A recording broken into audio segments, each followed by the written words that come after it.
जय सिया राम। हमारा दुख कैसे दूर हो। स्वामी जी श्री कृष्ण नंद जी महाराज। हम चाहते हैं सुख, और सुख के लिए ही दिन रात चोटी का पसीना एड़ी तक बहाते रहते हैं। विश्राम करने के लिए भी समय नहीं मिलता।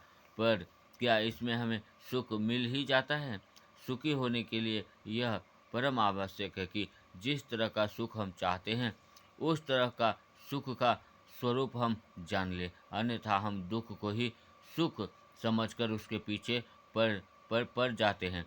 फलतः हमें सुख के बदले दुख ही उठाना पड़ता है। यह निश्चित बात है कि दुख के स्वरूप को जान लेने से हमें दुख से बचने में सहायता मिलती है, और सुख के स्वरूप को जान लेने से सुख की प्राप्ति में दुख को दूर करने के लिए त्याग ही सर्वोत्तम उपाय है। इच्छा सभी प्रकार के दुखों की जननी है। इसका त्याग करना चाहिए। मोह के कारण ही संबंधियों के बिछुड़ने पर वियोग जनित दुख का अनुभव होता है। अतः मोह को समूल नष्ट कर देना चाहिए। देहाभिमान के कारण ही अपमान जनित दुख असहाय हो जाता है। अतः देहाभिमान का त्याग करना चाहिए। ममता तो दुख का मूल है ही, अतः इसकी तो जड़ ही उखाड़ फेंकनी चाहिए। जो लोग संसार की आशा लगाकर बैठे हैं उनको तो दुख भोगना ही पड़ेगा, क्योंकि संसार की कोई भी शक्ति हमारी आशा को पूरी नहीं कर सकती। आशा उस परम करुणा बरुणालय प्रभु की ही करनी चाहिए। सदा को सुखी हो जाने के लिए हम अपने शरीर से संसार की सेवा करते रहें। मन से परम प्रभु को अपना मानकर उनके ही होकर रहे, और बुद्धि से अपनी स्वरूप का निश्चय कर ले कि मैं कौन हूँ। इस तरह से हम संसार की सेवा करके संसार के राग से मुक्त हो जाएंगे।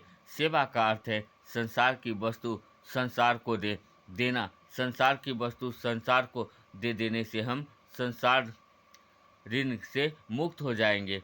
जब तक यह ऋण रहेगा तब तक पुनरपि जननम पुनरपि मरणम बना ही रहेगा। अपने स्वरूप को निश्चय न होने के कारण ही हम शरीर के दुख से दुख का और शरीर के हानि से अपने हानि का अनुभव करते रहते हैं। एक मनुष्य फूट फूट कर रो रहा था। किसी ने रोने का कारण पूछा तो उसने कहा, मेरी बूढ़ी सास मर गई है। सास मर गई तो तुमको क्या हुआ? तुम तो नहीं मर गए। किसी की घड़ी खो गई तो उसने अपने आप को भी खो दिया।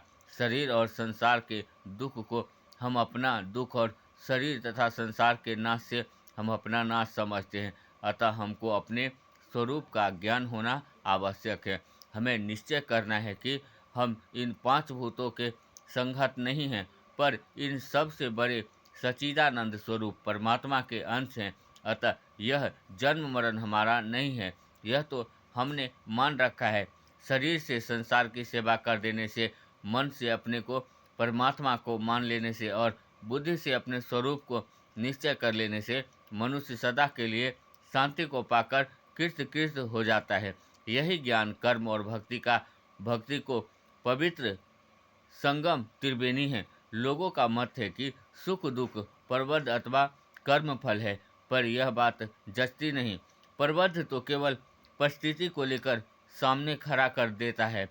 उस परिस्थिति को अनुकूल या प्रतिकूल मानकर सुख या दुख मान लेना तो अपनी मौज है।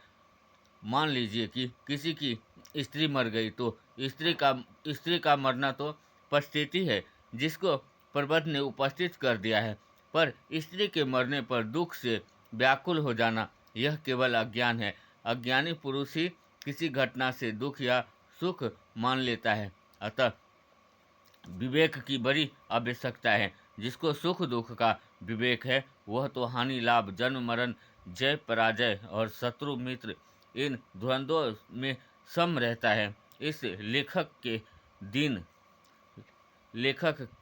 ने तो ऐसे व्यक्तियों को देखा है जिसको माँ बाप और अन्य संबंधियों की मृत्यु पर भी जरा सा शोक नहीं हुआ। एक सज्जन के पिता मर गए तो वे कीर्तन और श्री गीता का पाठ करने लगे। इससे सिद्ध है कि हमने सुख दुख केवल मान ही रखा है। वह तत्वत कुछ नहीं है। इसलिए विवेक का आदर करके हमें इन धुरंधों से मुक्त हो जाना चाहिए। जय सिया राम। अहाँ सब शेयर करू, लाइक करू।